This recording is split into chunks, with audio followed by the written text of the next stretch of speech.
We don't play the social game. We are social. Power 98.5. You're listening to Power 98.5, powered by United Angels Dream, your number one resource for public relations, entertainment, and multimedia. Contact them today at unitedangelsdream.com. Hey, what's up? My name's Grant Kanoki. I'm a singer, songwriter, producer, and artist, and you're listening to Power 98.5.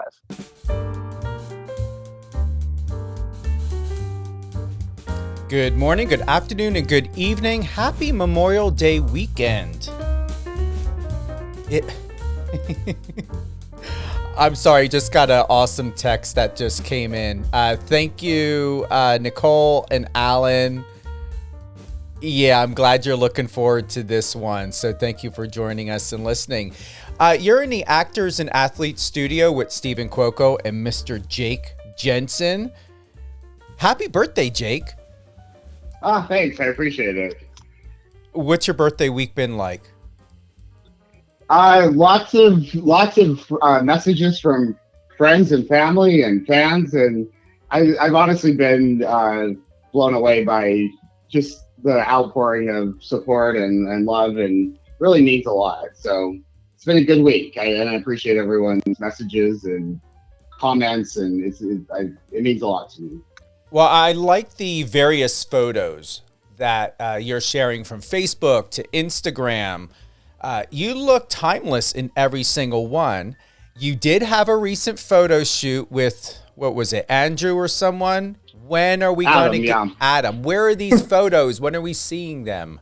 Well, I made my selects. I narrowed it down to, I think, 10 photos. So I need to follow up for the final edits. But there were some good ones. So hopefully by the next time we talk, it will be out. Thank God, because I'm really looking forward to that. To those that are tuning in, whether you're on the iOS or Android app, Siri, Alexa, Apple Music, or even the satellite radio station power985.com, click the bottom right-hand icon in the right-hand corner. That is our messenger. That is operational 24/7. Share your love. If you have any tips, if you have any questions for Jake, for myself, let us know. Even when it comes to upcoming shows, whether it's Resilient You with Alicia Pizzoni, Amarita, thank you. Definitely, I'm going to respond to this. Send a message over to Christina, my assistant. She will take care of that for you. If you have any submissions or something, this is what she's talking about. Yes, you can submit a song. You can email it to power98.5radio@gmail.com or contact@power985.com. So I hope that helps you, Amarita. We are catching up. We get a lot of submissions. So be patient with my team and everyone. Don't hesitate. I see, did you put a number in here? Yeah, you did. Okay, I'll give you a call. It seems like you're local. Jake, we are going into, I don't think that there's anything else. Positive competition, fostering growth and connection through healthy rivalry. I was wondering last night, what on earth are we going to be talking about? Because I know you and me, we've been very busy playing catch up, if not just acclimating to all the amazing things that are happening, especially now that summer has gotten its surgence going on. What were your thoughts about this topic? Yeah, very interesting topic. Obviously, as an athlete, I started as an athlete before I got into acting. I was taught early on that, healthy competition, healthy rivalries helps you to become a better athlete. I mean, if you don't have, the better that, your training partners, the better they play, the better that forces you to play, the better, I think, really pushing each other. We see that in sport all the time, that it's to really reach our potential and I think it's very important to have. I think it's taken me longer to realize that that's the same in other performance settings as well, rather than looking at it as a threat, which I think sometimes in the acting world early on, it was like, oh, this person's a threat to me because they have, they could get this role, or they have the same look as me, so it's like a threat that they're going to get chosen over me. Now I look at it as, hey, the better actors I surround myself with, that's going to help me become better and reach my potential. So I think it's been a shift for me. It's easy, maybe just because I had done it from such a young age, competing in tennis tournaments and realize the importance of that competition. But it's taken me a little bit longer to realize that it's very important as an actor, and I would say really in any, performance setting. What would you have to say when we think about positive competition, how it challenges, as you had stated, challenging not only yourself, but each other? When we think about overcoming obstacles, setbacks, and failures, who benefits from that most, do you think?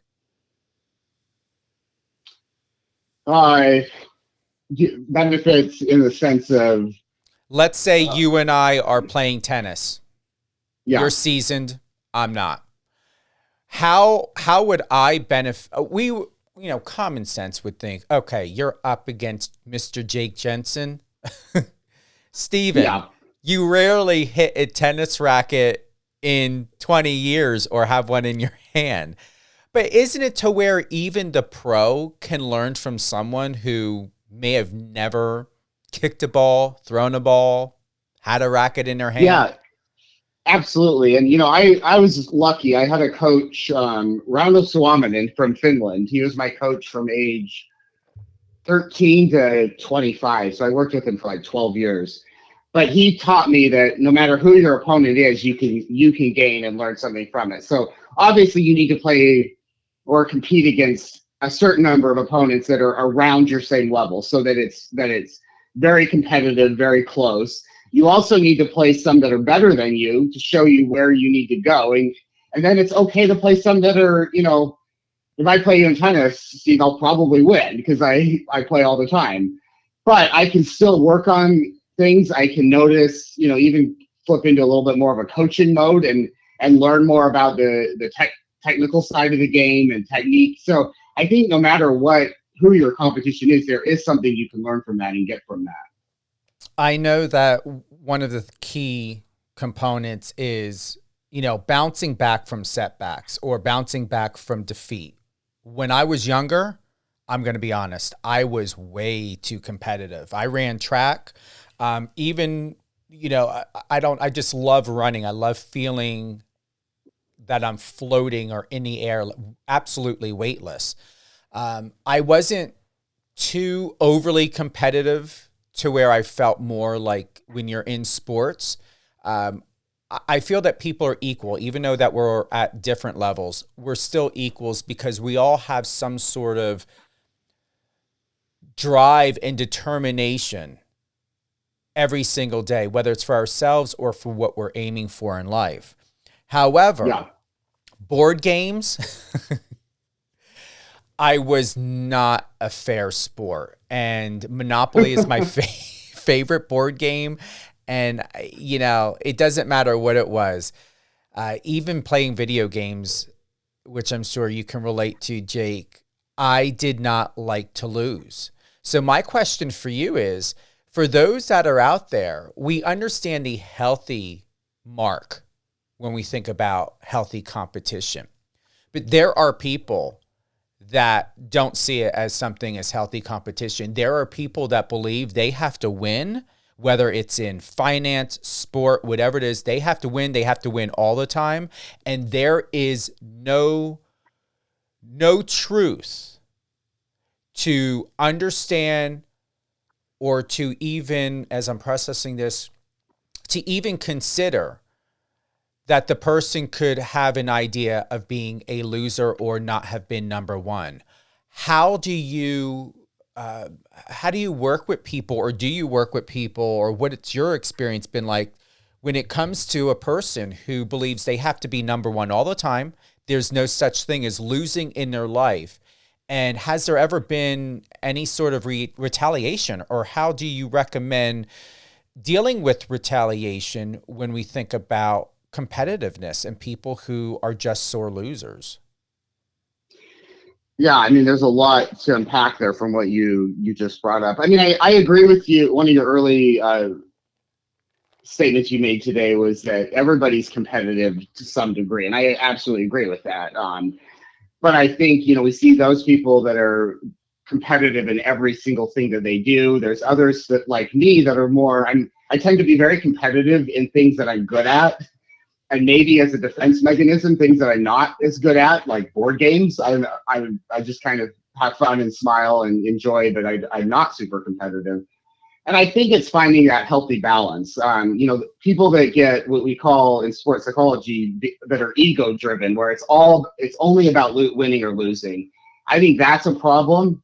So working on also some intrinsic motivation, where it's not just about winning or losing. It's also about growing and developing and enjoying and getting. You can be competitive, but still, no matter whether you win or lose, you're still learning from the experience. You're still having that growth mindset. You're still getting something out of it. So I think it's really finding a balance between that ego-driven, everything's extrinsic, winning, getting fame, getting money, and then that intrinsic. And I think the best athletes, the best performers, find a good, healthy balance between the two. There's nothing wrong with being driven by wanting to win, but when that becomes the only thing that people can focus on, then that, I think, really becomes a problem and can lead to burning out much quicker as well.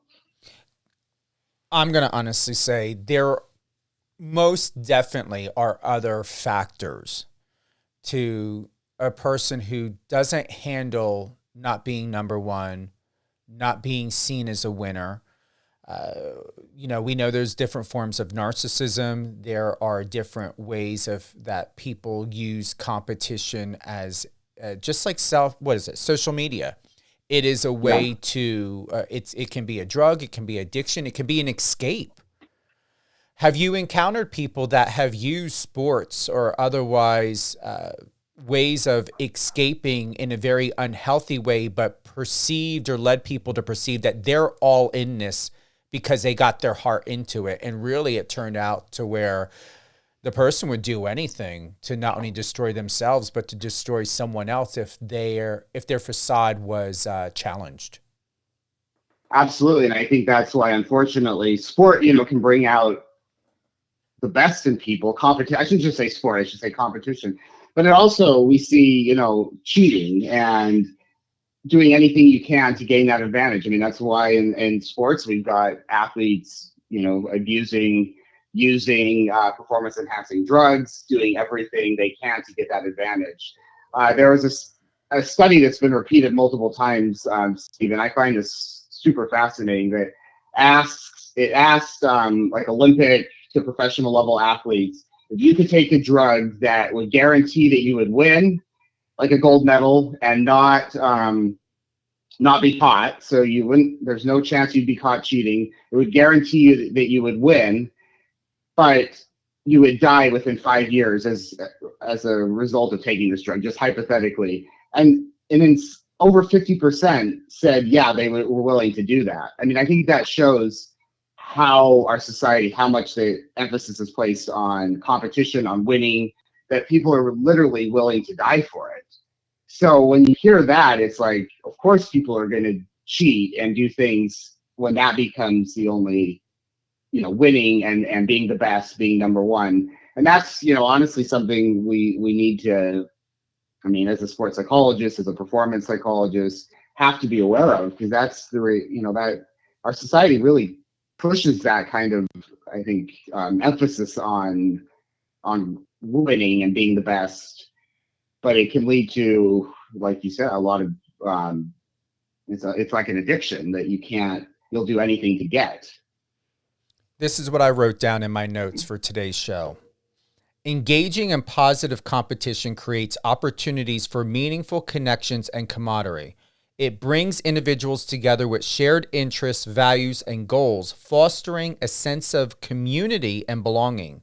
Collaborating with others, supporting one another, and celebrating achievements creates strong bonds and lasting friendships.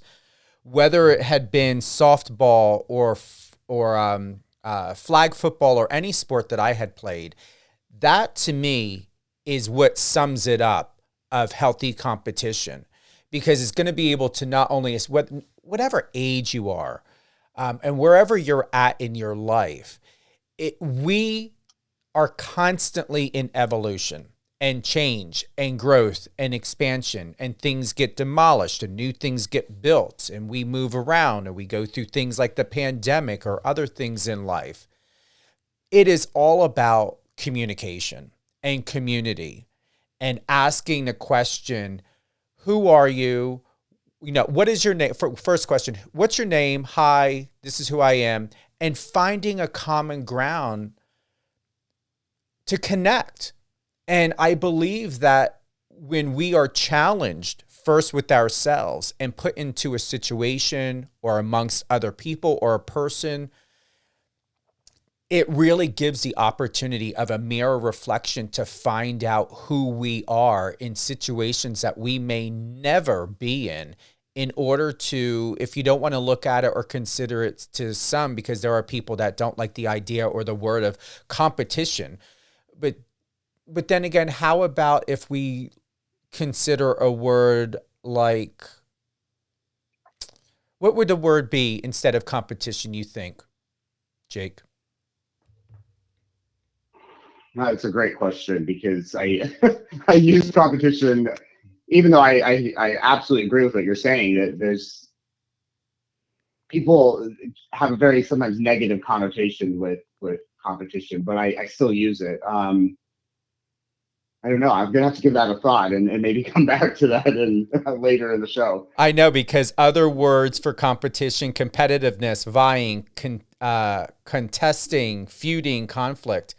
I'm going to say, what would be another positive word for competition? I'll tell you, I enjoy Google for a lot of things. Yes. Compete, best to everyone. What would, battle. Brawl, fight, riot. No, Google, that's not where we're going. Well, for the most part, I enjoy Google. Yeah.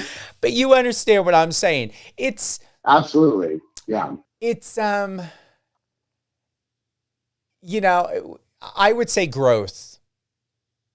I mean, the idea of growing. It's a situation had arose for me recently, and I'm going to just tell you this. I see everything as a competition, and I'm going to stick with that word. And I agree with you.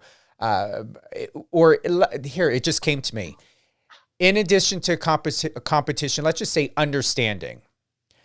For myself, I'm going to use the word understanding, where I know where I can rise and shine and be absolutely exceptional. I'm going to honestly say that it's all about self-awareness. It's all about connection. And when I think about public relations or media or other things that go on in life, it really is to where when I view other people and what they do in PR, radio, media, or just anything, I think to myself, how can I not only do it better, but what can I do to bring more awareness and communication and conversation to the table? Yeah, no, I love that. It's interesting as you were saying that, Steve. Everything's competition. I don't know if I've shared this with you before, but I have a twin sister. So, I think twins are you grow up, in the exact same environment. I think it was probably a little easier because she's a girl and I'm a boy. We are fraternal twins and not doing everything the same, but still there's a competition there. And I think, it's interesting. I think, even though we play different sports and things, there's still been competition. I mean, she got her master's degree and then I got my master's degree and then I got my PhD and then she got her PhD. I think there's been a healthy kind of pushing each other, competitively, but still maintaining a really good relationship and getting along really well. And I'm grateful that that's the case, because sometimes, right, siblings and twins and stuff can push that too far to the point where they get estranged from each other. But I think when you can really become your best version of yourself by having those healthy competitions in life, whether it's siblings, friends, teammates, colleagues, fellow actors. Yeah, so I think I absolutely agree with what you're saying. I think that's a great way to look at it.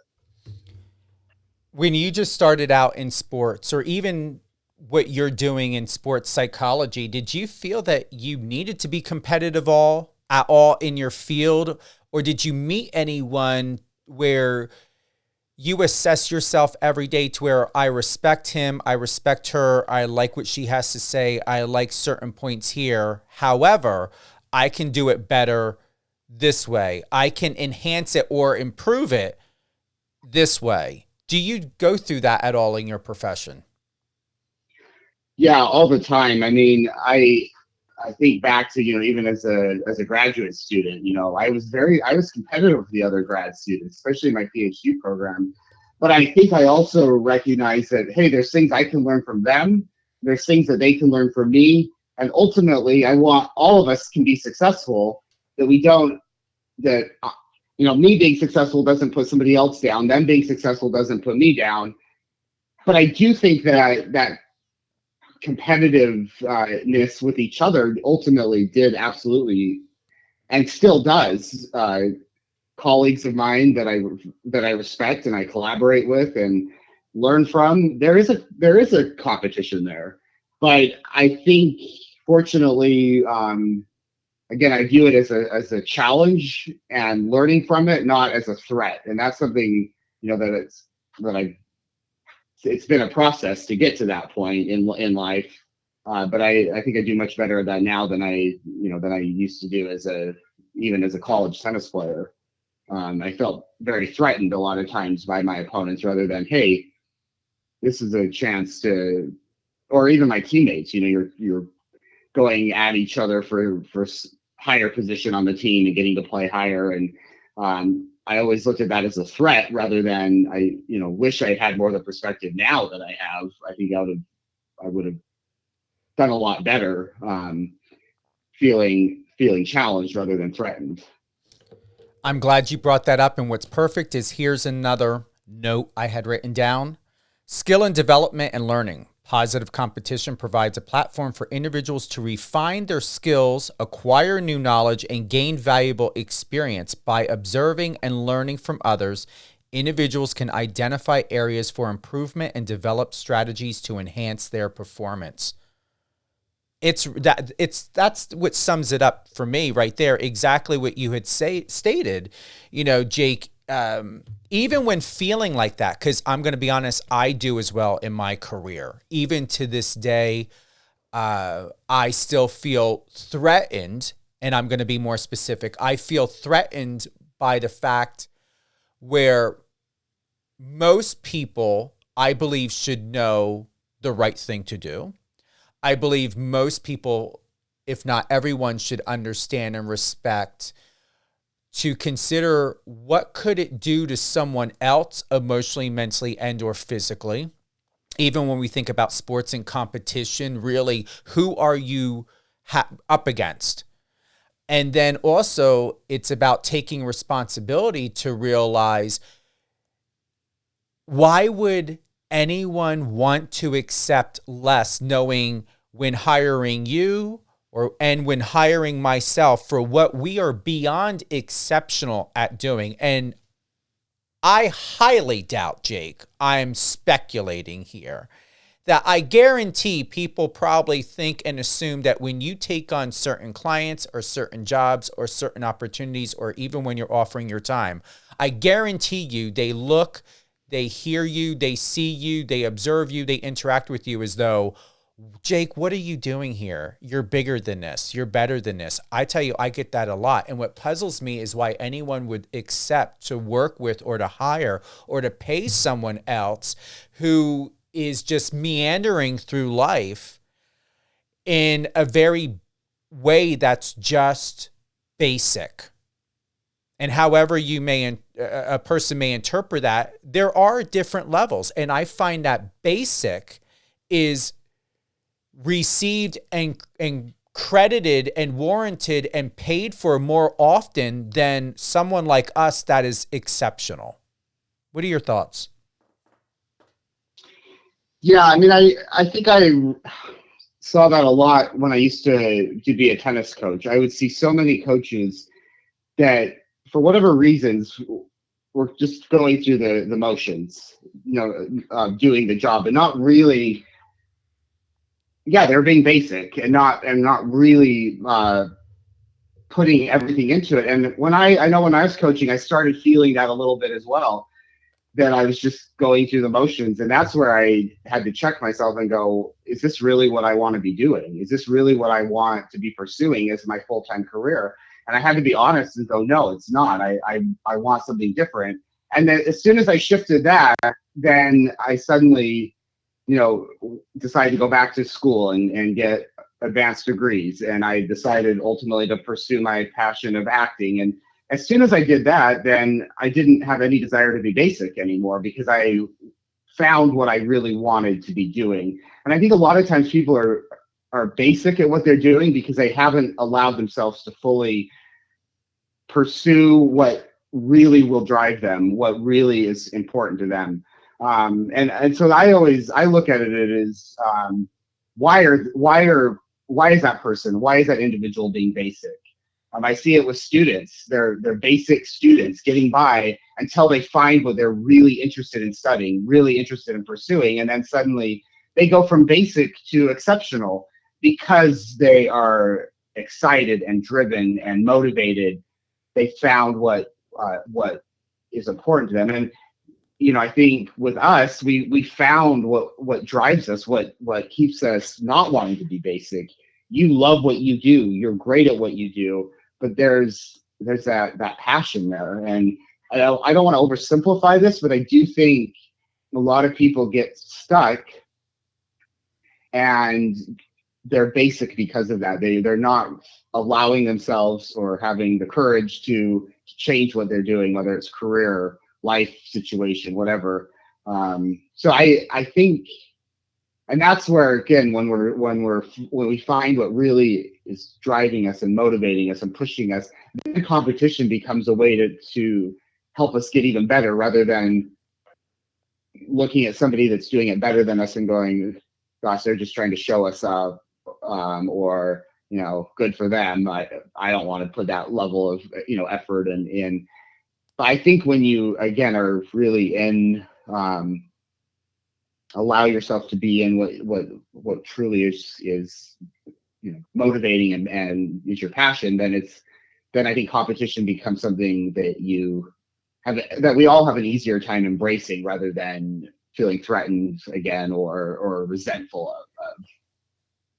And I like to say, be careful of the false prophets of basic performance. I'm going to repeat that again. False prophets of basic performance.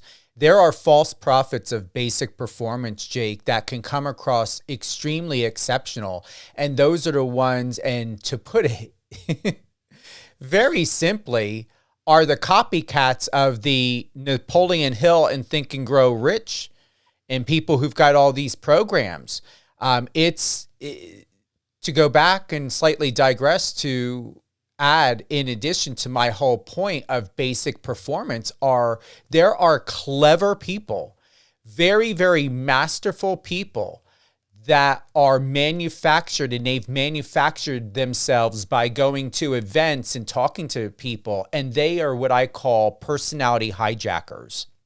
And these personality hijackers go and they absorb presence and persona, language, dialogue, and just overall performance to be able to emulate an identity and have it be perceived that it's theirs. And they spent all of this time and years and book readings and everything else to be this exceptional speaker. However, it's just a false prophet basic performance identity.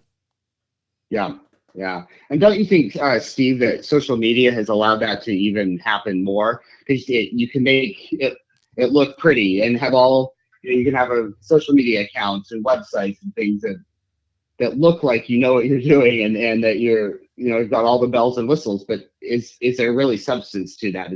What's the content behind that really look like?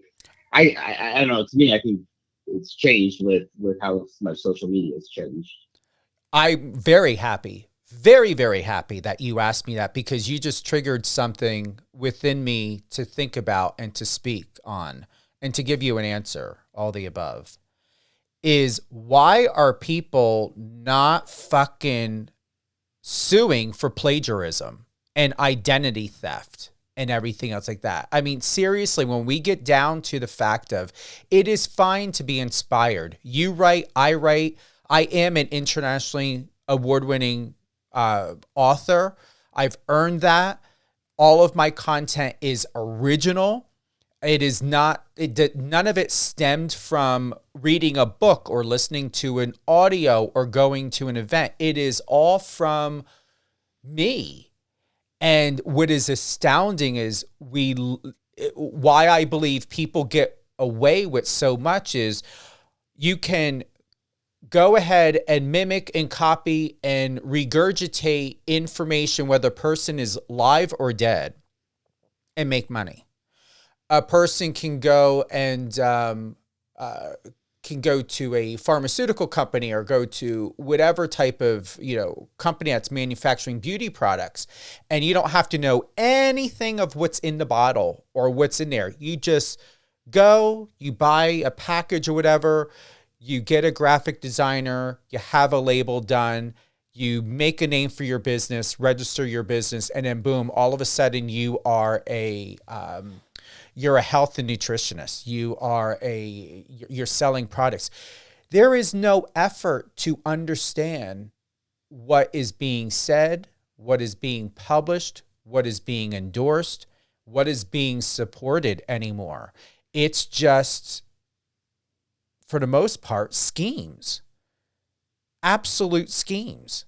I mean, drug dealers know what is in the drugs they are selling, then most people know what they're selling over the counter or online or in their in their programs. And I know that may be kind of intense. I'd be like, oh, Stephen, hi, can you... But the fact is, go to a strip club. A stripper knows exactly what they're going to be doing on stage. You know exactly what you're going to be throwing bills at and making it rain in a strip club than you do going online and wondering, when you're buying a t-shirt or supporting a clothing line or whatever, how real is it? What is being put into it? How much time and effort and passion is the business owner or the author, whoever it is? What is it about it to where they're attached and imbued and embodied? Because that's what I'm investing in. Just like when someone hires you or they hire me, they're getting Jake Jensen. They're getting Stephen Cuoco. And what's amazing is once again, I find that most people support plagiarism and bullshit than they do to really taking the time to understand as to what are they buying, what are they investing in, time, resourcing, conversation, all of this. No one cares. No, I see it all the time, Stephen, in the sports psych world. I mean, there are so many people out there calling themselves medical coaches that when you really look, they have, fancy websites and testimonials. But when you really look at it, what training do they have? What degrees? Who have they actually worked with? I mean, and it's like, there's a lot out there, and it just, yeah, I mean, I agree with everything you said. But they get away with it because people don't take the time to really look at what they're consuming and what's behind that that facade. And so I think that's really important. That people look at those what you call false prophets. And I would say, especially going back to it, and I love I enjoy speaking on this. The whole Think and Grow Rich scheme. I wonder if that was ever trademarked or if so. I think someone needs to fucking sue everybody. Whoever owns the Think and Grow Rich, take these people to court. Yeah. Yeah. Seriously, it's ridiculous. It's like no one is doing anything. You know what I'm saying? You know, and with all due respect, and I have to bring it up. Here's a point. When the whole thing of, what was it?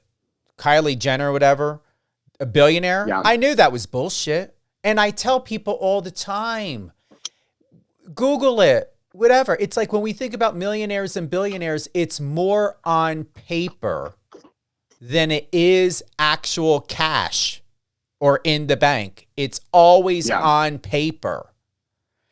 And then boom, it came out. Was there any recourse? Was anybody liable? Because that was obviously proven that it was misrepresentation and potentially fraud. If there were contracts or other opportunities that came from that openly public forum of what was being delivered and being told, not perceived, being told to be a fact. Like, you got to be careful of what you're investing in, and just do your due diligence to know what you're being told. And it's just amazing how, to where I'm assuming that was just given a pass. But if someone else did that, if someone else created a business and then put it down on paper and went and used the media and said, oh, hey, I've got a multi-billion-dollar company, guarantee people are going to be coming to them offering other business opportunities and stuff. Their ass would be in prison. The federal government would be on them so darn quick. And you would be hearing about it because the media would be pissed off that they were used, and pissed off because their job would be at risk, because where were the facts? Where are the documents to prove it? You need to especially have documents to prove before you start calling someone a billionaire or a multimillionaire. And that's another thing, how many times people, and I'm seeing this more often on TikTok and Instagram, Jake, people bragging about money, their assets, to try to garner paying clients to become like them. Yeah. How is that fucking legal or even near ethical? Show me your bank statements before you start telling me that I need to purchase a $10,000 package from you that goes for 6 to 8 weeks so I can be a multi-million, and you're showing me $250,000 to $500,000 cars. Are they really yours? Show me the registration and the insurance with only your name on it. Yeah. Yeah. I mean, I agree. And, with social media, you can post a photo that makes you put yourself in front of a $100,000 car, and who knows if it's yours or Joe down the street.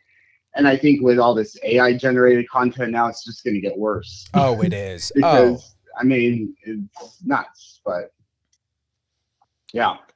Like I said, the biggest point of it is that I know in the real world, from the world that I come from, that if anyone of my past or my family or even myself would do that, fucking FBI would be on my door.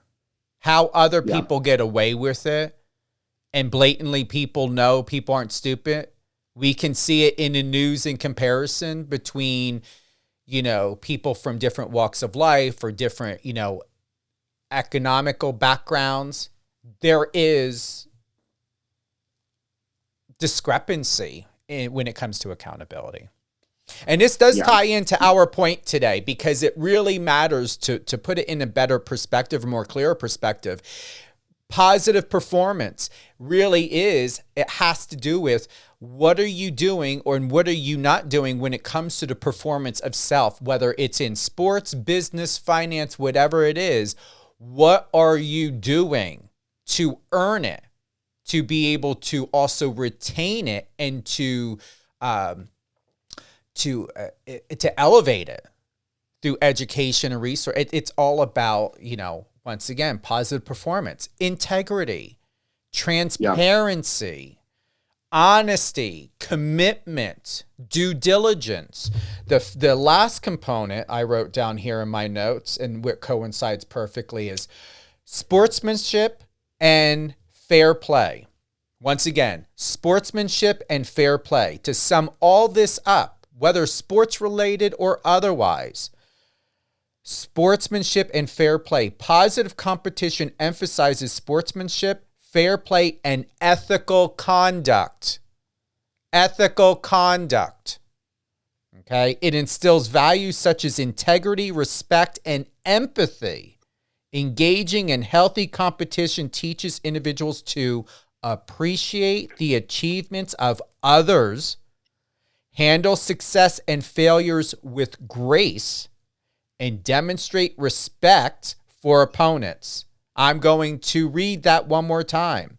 Engaging in healthy competition teaches individuals to appreciate the achievements of others, handle success and failure with grace, and demonstrate respect for others. These values extend beyond the competitive arena and contribute to the development of well-rounded individuals. If there was any mics, I not only dropped the mic, I dropped the fucking stage on that. Yeah, I think it's very, very powerful. And I'm glad you, Steve, I'm glad you read that again, because I've seen it in sports where, athletes that have bad sportsmanship, who are unethical, who cheat. Ultimately, I do believe that they cannot reach their full potential behaving in that way. It may look like they can, but I don't think the ultimate, well, certainly the satisfaction's not there. And I think that ultimately being your best self, version of yourself, is impossible to do if you are, and I even see it in acting, people lie about credits and pad their, but that catches up to you at some point. And I think the best athletes, best actors, best performers, best CEOs, best publicists, whoever it is, again, are ethical, and they're also supportive of those around them who have the same career or the same performance setting. My students always tell me I give way too many tennis examples, but I just, so I'm going to give one now, and my students get after me for this, but it's the sport I follow the most. But the three greatest players of all time, Roger Federer, Rafael Nadal, and Novak Djokovic, they've all won 20 plus majors. I truly believe that they would not have become the players that they did if they didn't have the three of them pushing each other for the last 15, 20 years. And I heard a comment by Novak Djokovic a few days ago. Rafael Nadal said that next year will probably be his last year. And Novak said, a piece of me is going to, when Nadal retires, a piece of me is going to go as well. Understanding that Djokovic only has, I think, gotten to where he's at because he had Nadal there pushing him every year. And I think he'll genuinely miss that competition. Even though it'll be easier for him in some ways to win, more Grand Slams, more majors. I just thought it was a very interesting comment. I think truly they're major competitors, but they also realize that they wouldn't be who they are without each other. And I think that's a powerful lesson we can learn. That's a perfect closing remark for today's episode of In the Actors and Athletes Studio with Stephen Cuoco and Jake Jensen. This one really pepped me up and feels good. How about you, Jake?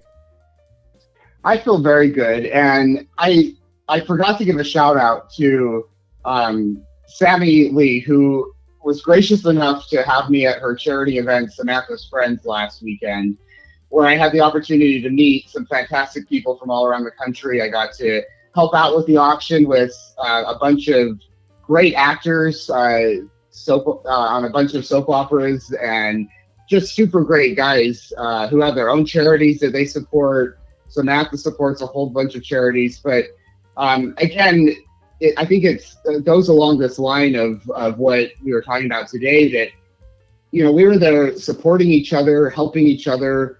It was a healthy competition of raising money, but also just really showing that there's a lot of people out there doing great things. And for all the unethical and negative individuals out there, there are some really, really great people out there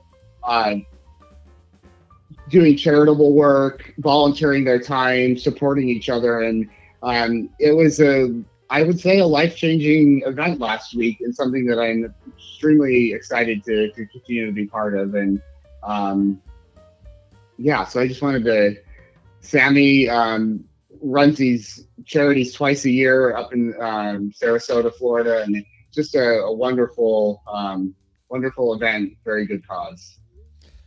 I'm very proud of you for having had attended, and definitely big shout out to Samantha, because it was an honor. She had invited both of us. However, I was not able to make it. I am glad you were there. Were you modeling on the stage? I saw you on the stage. It's funny. They introduced all the actors and had us walk through.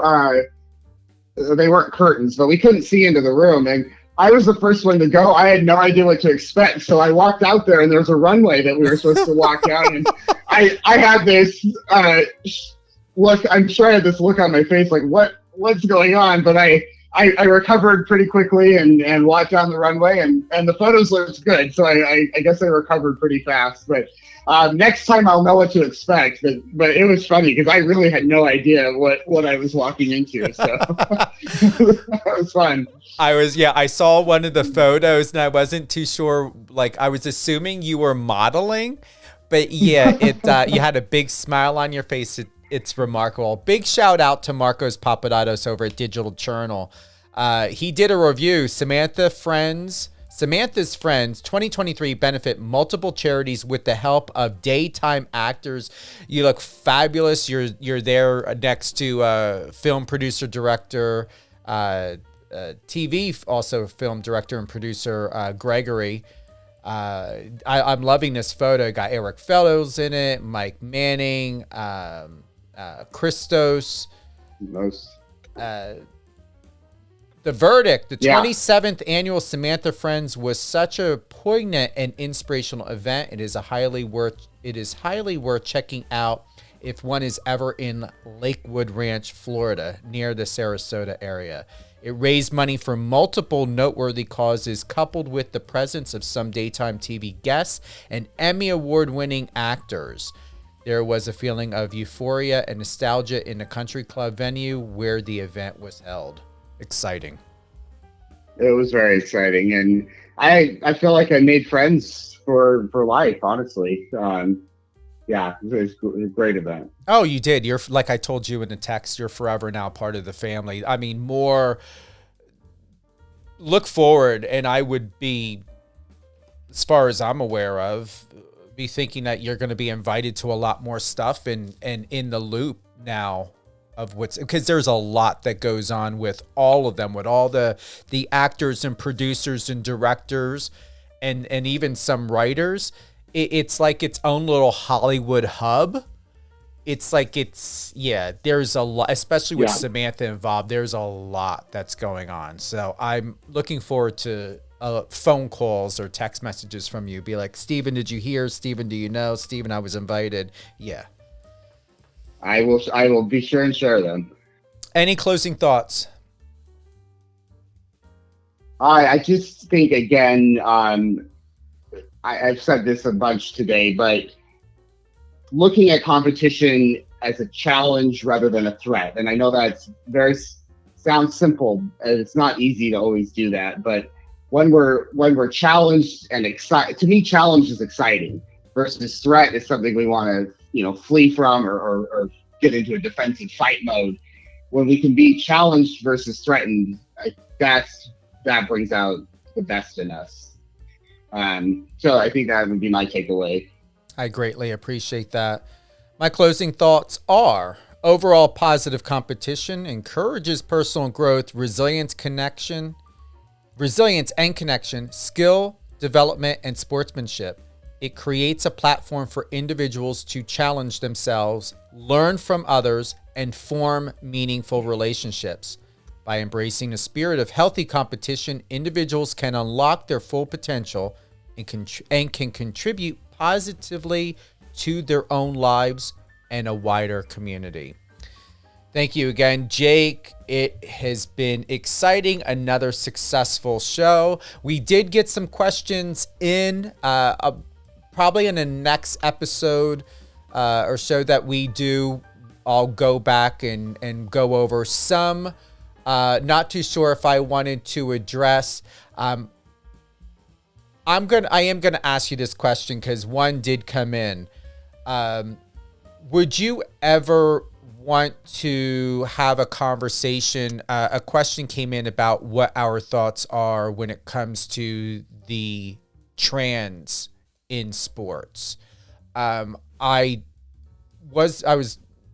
have no problem talking about that. But at the same time, this is you and me, and I'm not saying for today, but is that ever something you ever think we should talk about? Well, I mean, I think it's a topic that is getting a lot of attention right now, and I think we need to be willing to talk about things that are on people's minds and in the discussions of sport and society. So I think for me, my first reaction is, oh no, I don't want to go there. Mine too.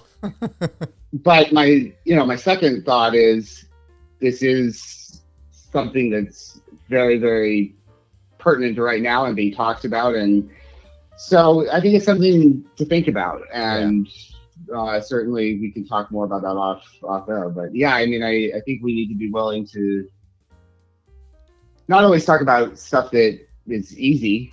I think that's, or comfortable. So that's something to talk about. And that something to think about. That came from Stacy. Thank you again. And I didn't want to be one of those. Here's the reason why I brought it up. And I brought it up live. And also because Stacy's listening.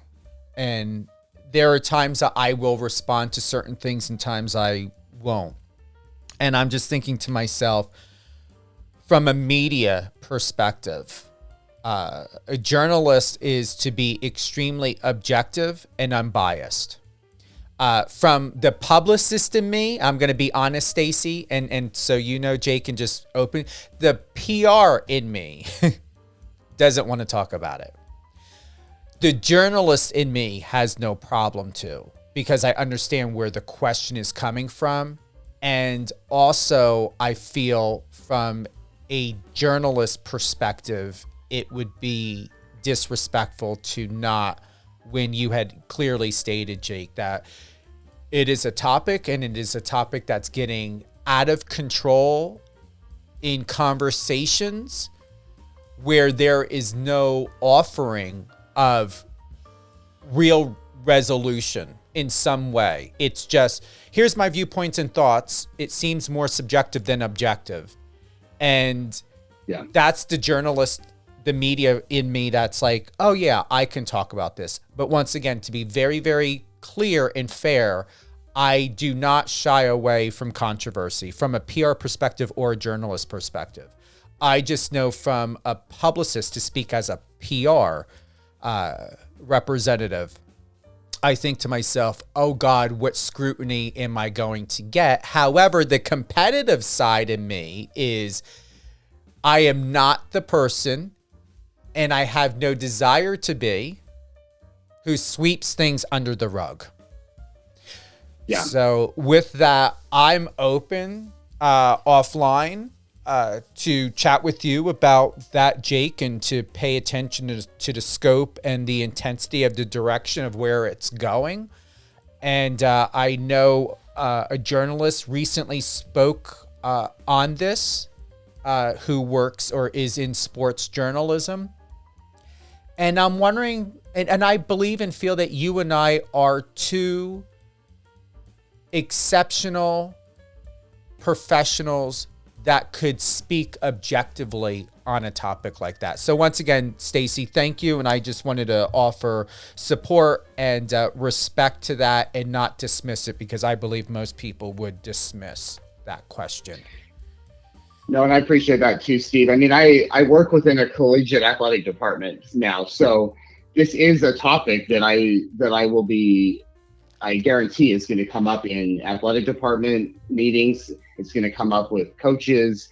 It's going to be something that I am experiencing and living and talking about. So I think it's something definitely worth talking more about, and I'm not afraid to have an interesting conversation about topics like this. So yeah, I want for us to be prepared for it and to have more of time of having the promotion and the community awareness around that, in case anybody, whether you're listening on the app or on the Power 98.5 website, that if you have any questions or comments, that they come in and I can handle it, whatever comes the way. But I highly doubt you and I are going to have to deal with any bullshit on that, because you and I don't come from a controversial place. We people know, and if they don't, they'll find out we are very objective and professional about what direction we're going in with topics. Yeah, absolutely. All right, all great things, Jake Jensen. Head on over to Jake Jensen Media, JakeJensen Media, and Stephen Cuoco, StevenCuoco. Instagram, TikTok, Twitter, and more. Thank you again for joining Jake and me today on In the Actors and Athletes Studio with Stephen Cuoco and Jake Jensen on Power 98.5 Satellite Radio.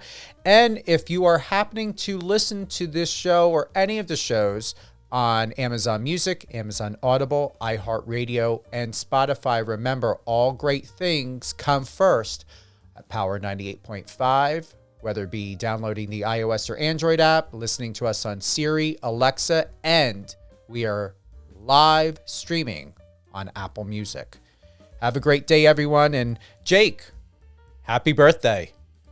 I appreciate it. Thank you so much. You're welcome. Have a great day, everyone.